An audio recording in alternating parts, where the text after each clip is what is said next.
Hello everyone, and welcome back to Let's Play The Legend of Zelda Oracle of Ages. In the last part we saved Nehru from Varen's clutches, and now we're gonna do some side questing, and a bit of progress, obviously. Now that there is Furore. She's the Oracle of Secrets. In whichever game you're playing first, she practically has no purpose, honestly, other than just dialogue. But once we start the linked game stuff with seasons, it'll make more sense why she's here. Now, we've actually been able to come up here for quite some time, I think ever since you cleared either Dungeon 2 or 3. A majority of the rooms up here on top of the Maku Tree are in fact empty, there's only one that has something. The big reason you want to come up here, though, is because there's two Gasha seeds, one on each side. This is the only one that has something in it, as far as I can remember, and it has a Great Fairy's Fountain. Mind you, I'm not sure why you would come up all the way here to get a Great Fairy, but okay. Because honestly, at this point in the game, if you want a quick heal, the best way to go is, warp to the Mystery Seed Tree at the eastern rolling ridge in the past, and then just enter the cave directly north. Okay, now that we've done that, first off, let's get stuck on the stairs. I don't know how that happened. Let's do some side questing stuff, which I recommend you do, actually. This isn't like Gasha Seed stuff, this is stuff you want to do. Also, I think at this point you can go and see Biffin and Blossom and see their kid as a child, not just a baby, but that might be a bit later. Where we want to go first is actually back to Rafton, back from when we were going to Crescent Island. Why? Well, you might remember how we got that magic orb from Maple about 2 or 3 parts ago, I think maybe even 4. Well, he kinda wants that. He's the next part in the trading sequence, so let's go give that to him. Also, having the Tune of Time is very useful because now we don't need to look for either time portals or just be in the past in order to time warp. Now we can truly do the time warp again. You know, I don't think I mentioned it at this point, but I actually really do like the design the houses have in the past, that kind of hellish look to them. Anyway, Rafton's looking to enter an ore race, but he doesn't have an ore, so let's give him a magic one so we can cheat. And for doing that, we get a sea ukulele. Obviously that should be the end of the trading sequence because it's the best item ever, but no. We want to head back towards Rolling Ridge here for the next part of the trade quest, actually. You can head to where Nehru's house is in the past, but it's just quicker to do this. You can do this after you get the switch hook, but you want to... It's just best for you to have the Tune of Time at this point to save backtracking. And he's missing the sounds and smells of the sea, so let's give him the sea ukulele. And for doing that, he's going to give us the hero's sword from the past, which is broken. But let's see, who do we know that can fix broken things? Well, if you recall correctly, back from towards the Skull Dungeon, I want to say, Patch fixed the tuning nut for us, so maybe he'll fix the broken sword for us, and by that I mean he will because it's part of the side quest. Playing the Tune of Time in these specific places is the fastest way to get back to Patch's house, because then you don't have to backtrack all around the mountain. Also, one little detail I want you to keep in mind for when I eventually get to Oracle of Seasons. The map screen. For the past and the present in this game, they are both the exact same map size. I think 12 by 12, I want to say. I'm not entirely sure. Maybe it's 14 by 14. But I want you to keep that in mind for when I get to Seasons. Anyway, here's Patch. So, we're going to have to do that little minigame of his again, so we can fix the broken sword. I should mention the minigame is pretty much the exact same, you just want to keep the minecart away from it, step on the switch when you need to, and take out 4 bumpers. However, this time there aren't just 4 purple bumpers, there are 8. When you take out one, another one will spawn in its place. This took me a couple tries, so I decided to skip past it right around now. After doing that, his ceremony succeeded, and we get, as soon as I hit the button, the Noble Sword! The Noble Sword is twice as strong as the normal sword, and when you're at full health, you'll shoot beams out of your sword. Sadly, they're not as brokenly powerful as they were in Link's Awakening, but they're still there, I suppose. And with that, the trade quest is done and over with. You could have had that bind before now, actually. I think you could have had that before even entering the, Mermaid's Cave, but I always do it now because then it's just easier for me to get to places. Next up, we actually want to head towards where Crescent Island is in the past.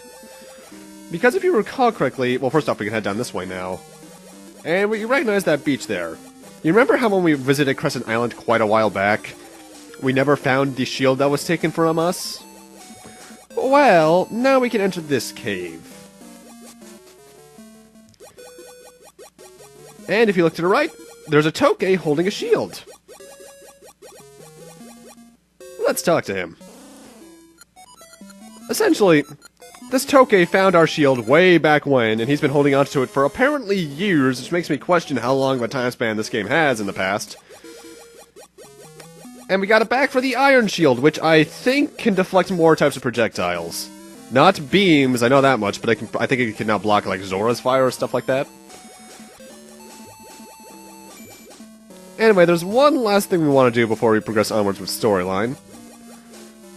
And it's actually still here at Crescent Island, but we need to be in the present for that, so let's go do that. Also, yeah, we can dive underwater. I really do like the underwater theme, too. Though it does get annoying after a while. Let's play the Tune of Time right around here.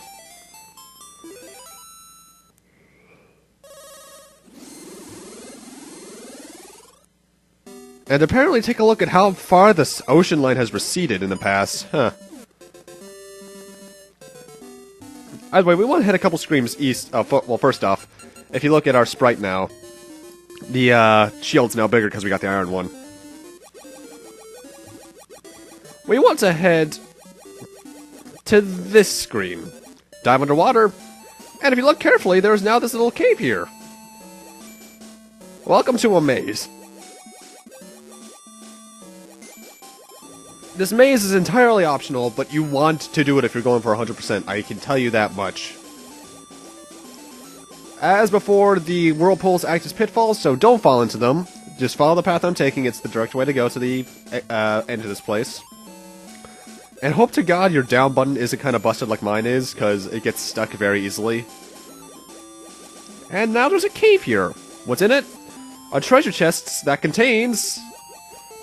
Heart Piece number 10, the last set heart piece in the game. The last two are random from the Maku Tree and Maple.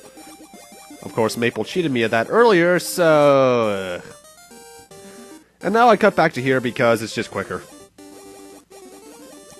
Now we're actually progressing towards storyline.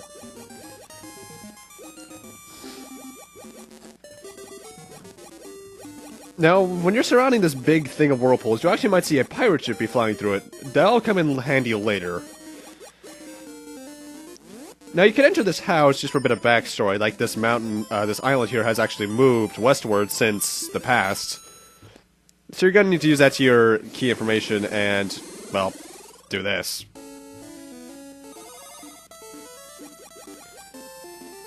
Tectonic shifts, aren't they fun? And if you look in the past, there's specifically these really weird poison bubbles that actually don't damage you, but are there anyway to block your path. Needless to say, those are a problem, so we're going to want to get rid of them eventually.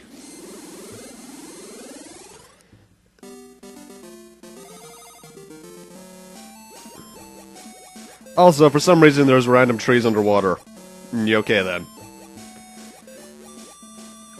One thing I don't think I mentioned about being underwater is that you can't use most of your items. You can use the switch hook, the sword, and I think that's about it, actually. Maybe the boomerang. Mind you might not even have the boomerang because it is an optional item, but eh.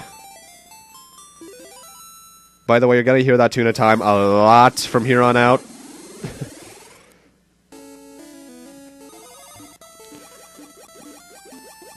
Also, if you're worrying about map completion, don't worry about that at all. It doesn't do anything. It's just that you do need to visit certain screens and you don't need to visit others. Unless you're looking for, I guess, rupees or something.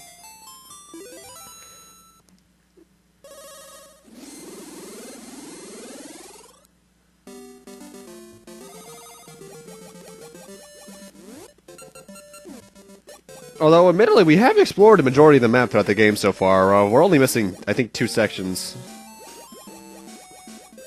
Maybe even 1.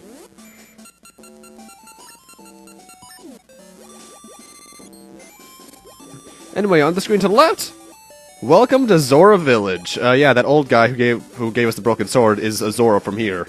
It's also here we find the final seed tree. And if you dive underwater right here, there is a chest containing a gacha seed. And we're pretty much done here in the present. Time for us to head back to the past.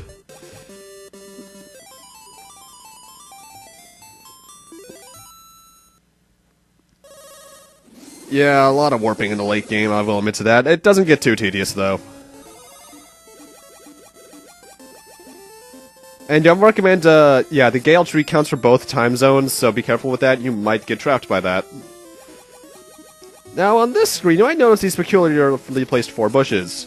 Welcome to what, if I recall correctly, is the last gacha soil spot in the game. And with that, there's only really one destination left to go in this place. By the way, you need a magic potion coming up, so if you don't have one, go buy one from Syrup. Welcome to King Zora's Palace. But with that, I'm gonna end this off here. Thank you guys for watching, and in part 18, we'll be checking out King Zora, see if there's anything good going on with him, and then continue on from there. See you guys then.